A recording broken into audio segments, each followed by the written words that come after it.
자, 오늘 호세아 10장 말씀입니다. 호세아 10장 말씀을 여러분 읽어보신 분들은 느꼈습니다만은 무거운 죄에 대한 책망이 나오다가 참 놀라운 은혜의 말씀이 한 절 나오는데, 방금 읽었던 우리 12절 말씀이죠. 너희가 자기를 위하여 공의를 심고 인애를 거두라. 너희 묵은 땅을 기경하라. 지금이 곧 여호와를 찾을 때니 마침내 여호와께서 오사 공의를 빛처럼 너에게 내리시리라. 이렇게 말씀하고 있습니다. 여러분 12절 말씀 오늘 여러분의 말씀 되기를 바라고요. 이 말씀대로 여러분의 삶에 이루어지기를 축복합니다.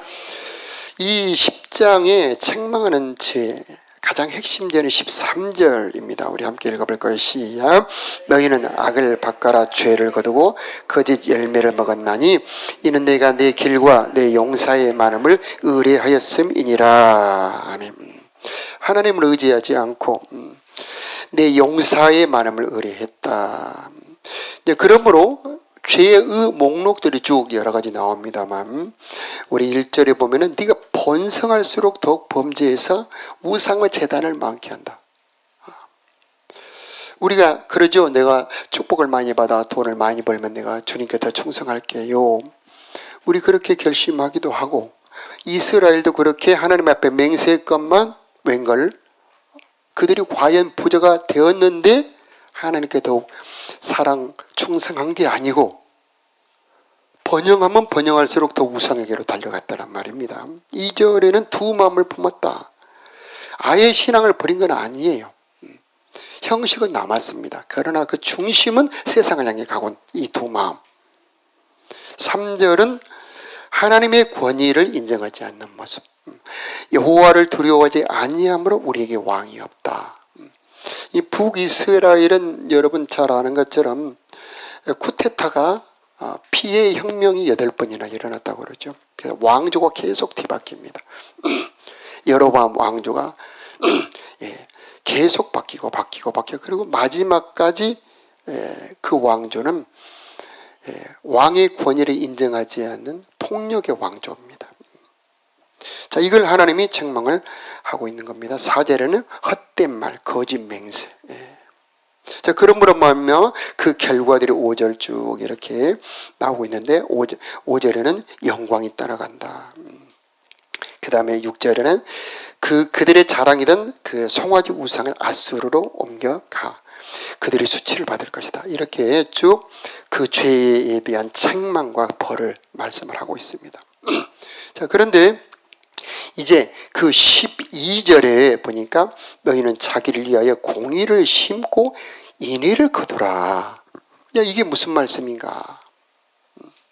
공의를 심고 인애를 거두라. 이게 무슨 말인가? 여러분, 이제 공의가 두 가지 공의가 있습니다. 하나는 구약의 율법의 공의가 있고 신약의 복음의 공의가 있습니다. 자, 우리 쉽게 말하면 구약의 율법은 네가 이 하나님 말씀을 지켜라. 그러면 너는 하나님께 사랑받고 복을 받을 것이다. 이게 이제 구약의 공의, 구약의 율법입니다. 그런데 그 말씀대로 살지를 못합니다. 그래서 하나님께서 신약의 새로운 공의, 즉 복음을 주셨는데 예수님이 너를 대신하여, 너를 위하여 하나님 말씀대로 살으셨다. 예수님의 그 순종의 의가 이제 너의 의가 되었다. 이게 바로 복음입니다. 그래서 예수님 우리를 위하여 순종하시고 희생하신 그 모든 십자가의 공로, 그 순종의 공로가 이제는 우리들의 공로가 된 겁니다. 그러므로 이제 우리는 그 하나님이 약속하신 모든 복을 받을 자격이 있게 되었다. 이게 바로 하나님의 공의입니다. 그래서 이제 하나님이 우리들에게 예수님을 통해서 인애를 베푸신 것이 이제 우리들에게 들어오면 우리가 은혜를 받죠. 구원도 받고 생명도 받고 하나님의 자녀도 되고 기도 응답도 받게 되고 천국도 상속받게 되었습니다. 그런데 여기서 우리 하나님께서 그때 공의를 주십니다. 내가 나에게 받은 은혜에 대해로 너도 그렇게 하렴. 이게 공의입니다. 이게 바로 하나님이 주신 신약의 공의, 신약의 복음이 되는 겁니다. 그래서 어떤 사람은 은혜만 받고 그 공의를 버리는 사람이 있습니다. 그런데 어떤 사람은 그 은혜를 받고 나서 그 공의를 심는 사람이 있습니다. 이런 복숭아 좋아들 하시죠?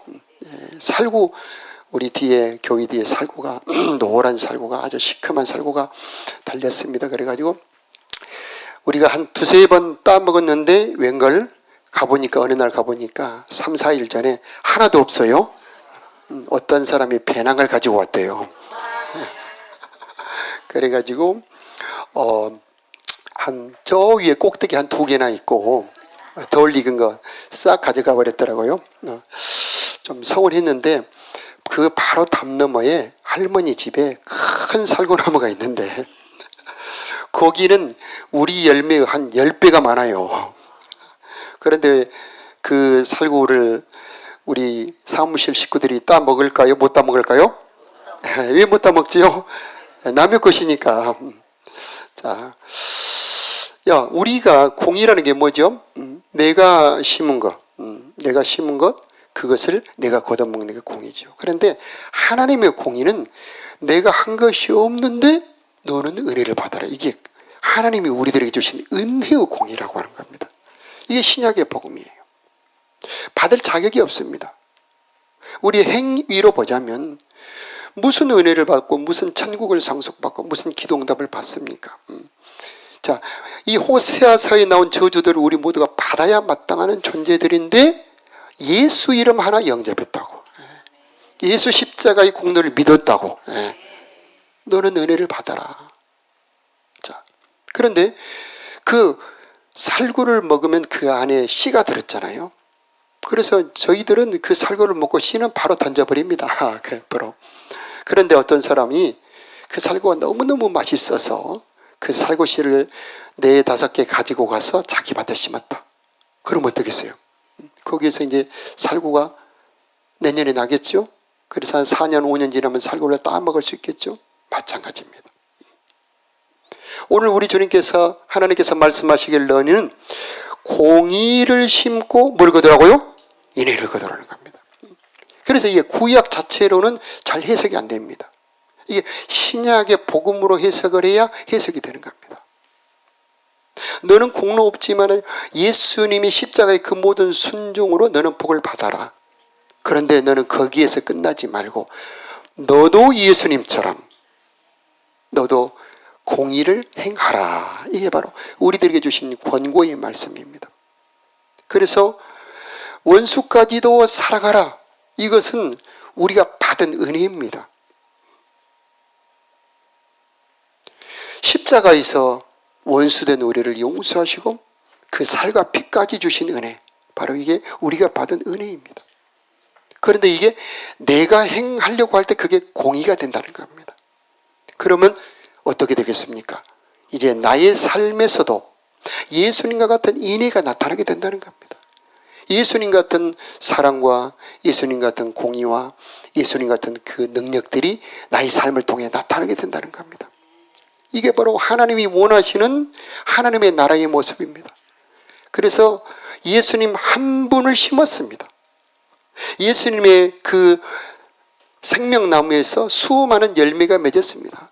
예수님 수수만만한 사람들에게 은혜를 베풀었습니다. 그런데 그 은혜 받은 사람들 중에 어떤 사람은 은혜만 받고 그 안에 들어있는 씨를 심지 않는 사람들이 많습니다.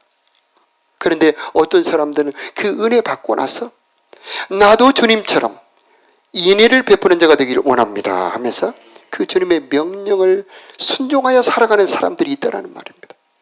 그래서 이제 점점 우리 예수님 같은 사람들이 나타나게 되더라는 말입니다. 이게 바로 씨 뿌리는 비유입니다. 점점 그래서 하나님의 공의를 행하는 사람들이 많아져 점점 하나님의 나라가 확장되는 게 우리 하나님이 원하시는 모습이다라고 하는 겁니다. 그래서 너희는 묵은 땅을 기경하라 이렇게 말씀하죠. 우리 잘 아시는 마태복음 13장 말씀 잘 아시죠. 거기서 씨를 받을 때에 4가지 밭이 나오죠. 길작밭, 말씀을 받기는 받았는데 그냥 길 위에 던져놓습니다. 그러면 새들이 와서 다 먹어버리죠. 하나님의 말씀은 반드시 내 마음에 품어야 되는 것입니다. 아멘하고 내 마음에 내 생각에 기록을 해야 된다고 하는 겁니다. 안 그러면 잊어버려요. 온갖 가지 걱정거리 다 사라져버립니다. 두 번째 길, 돌짝밭 아시죠? 처음에는 순종하여 말씀대로 살다가 말씀 때문에 어려움이 오면 포기해버리는 겁니다. 잡초밭 잘 아시죠? 세상 염려와 재리의 유혹 때문에 말씀을 아예 버린 것은 아닙니다만은 그 세상 것 때문에 말씀이 막혀버려 결실하지 못하는 사람, 이게 바로 그 잡초밭입니다. 그런데 네 번째 밭 잘 아시죠? 좋은 마음으로 말씀을 받아 가꾸는 사람, 그게 바로 좋은 밭, 100배로 열매 맺는 밭이라고 하는 겁니다. 그러면 지금 호세아서에 나오는 이 이스라엘의 패망의 원인, 하나님이 진노하시는 원인이 뭡니까? 13절에 보니까 오늘 우리가 봉독했죠. 너희는 악을 바꿔라 죄를 거두었다. 하나님은 이 근본의 죄를 해결하고 새롭게 하기를 원하시고 계시다는 겁니다. 그래서 이제는 악을 버리고 공의를 심어라, 이렇게 우리 주님께서 공고해 주시고 계십니다. 그래서 이제는 내가 받는 자만이 아니고 나도 베푸는 자, 나는 사랑을 받는 자만이 아니고 나도 사랑할 수 있는 자, 그래서 나는 용서를 받는 자만이 아니고 이제 나도 용서할 수 있는 자, 바로 이게 하나님이 원하시는 하나님의 나라 모습인 겁니다. 자, 마침내 여호와께서 오사 공의를 빛처럼 너에게 내리시리라. 그래서 이제 하나님의 공의는 우리가 받을 때는 인애입니다. 그죠? 우리가 받을 때는 인애가 됩니다. 그런데 우리가 받은 그 인애를 나도 그렇게 하겠습니다. 그러면 그게 공의가 된다는 겁니다. 좀 어렵죠? 그래서 하나님의 공의가 나한테 왔을 때는 인애이지만 나도 내가 받은 그 공의대로, 인애대로 나도 이제 베풀며 살겠습니다. 그럴 때 그게 하나님의 공의가 된다라고 하는 겁니다. 그래서 예수님께서 이 땅에 오셔서 십자가로 우리들의 죄만 해결하신 것이 아니고 이제 오셔서 말씀을 전하십니다. 우리 잘 아는 산상보험 말씀 잘 아시죠? 복 있는 사람들에 대한 팔복에 대한 말씀, 원수 사랑에 대한 말씀, 하늘의 보화를 쌓으라는 말씀, 수많은 여러 가지 말씀들을 주셨던 그 목적이 뭐냐면 이제는 저 이스라엘처럼 악을 바꿔라 죄를 거두는 자들이 아니고 공의를 심어 인애와 성령의 8가지 9가지 열매가 맺는 하나님의 나라가 되기를 원하신다라고 하는 겁니다. 그래서 이제 우리 주님께서 십장을 통해서 너희는 공의를 심고 인애를 거두라, 묵은 땅을 기경하라, 이렇게 말씀하십니다. 자, 그 다음에 12절 중간에 보면은 지금이 곧 여호와를 찾을 때니, 그렇게 말씀하잖아요. 그러면 누가 이 하나님의 공의, 하나님의 십자가 사랑을 받을 수 있느냐? 바로 하나님을 찾는 자들입니다. 이 새벽에 오신 여러분, 하나님의 공의, 즉 십자가 인애의 사랑 다 받기를 바랍니다. 하나님이 주신 이 공의의 사랑, 십자가 사랑, 누가 얻을 수 있느냐? 찾는 자입니다. 그래서 마침내 여호와께서 오사 공의를 빛처럼 너에게 내리시리라. 이게 바로 장차 오실 예수님의 모습입니다. 예수님은 천하 만민에게 빛처럼 공의의 사랑을 베풀어 주십니다. 예수님의 십자가 사랑은 12 제자들에게만 베풀어진 사랑이 아닙니다. 예수님의 십자가 사랑은 천하 만민에게 베풀어주는 사랑입니다. 여러분, 비가 내릴 때에 우리 여기 우산동만 비 오는 거 아니죠? 여러분의 집에만 비 오는 것 아니죠? 그리고 비가 이제 장마철이 오게 되는데 비가 한 번 오면 남부지방 전체가 오거나 우리나라 전체가 오거나, 그렇죠.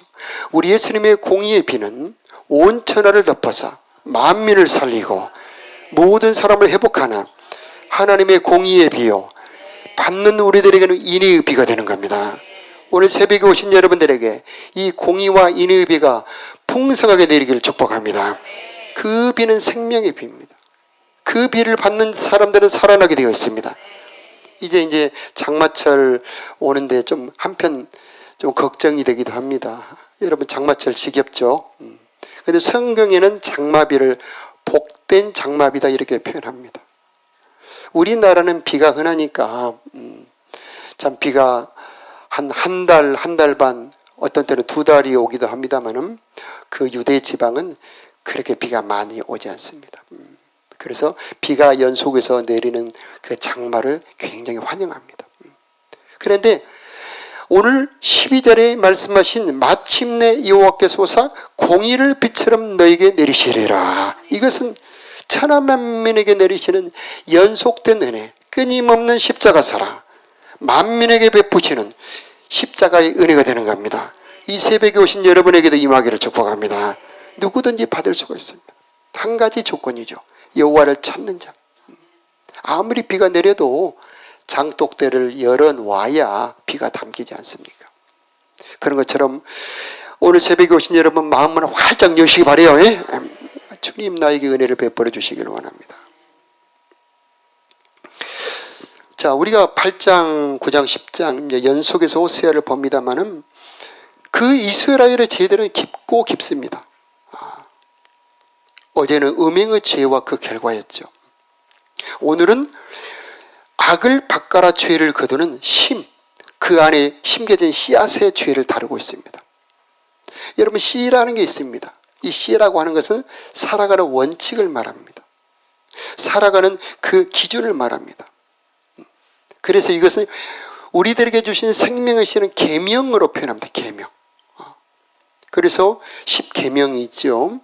우리 예수님께서 산상보훈을 통해서 주신 그 어떻게 살아야 되는 그 계명이 있죠. 그게 바로 우리들에게 주신 씨앗입니다. 그런데 우리를 파멸에 이끌게 하는 씨앗들이 들어 있습니다. 우리 주님께서 가르쳐 주신 그 뜻과 거스리는 그 씨앗들이 있습니다. 오늘 새벽에 오신 여러분 그 씨를 발견해내시길 바라고요. 밭이 갈아지길 바라요. 밭이 갈아지는. 여러분 밭갈이 보셨죠?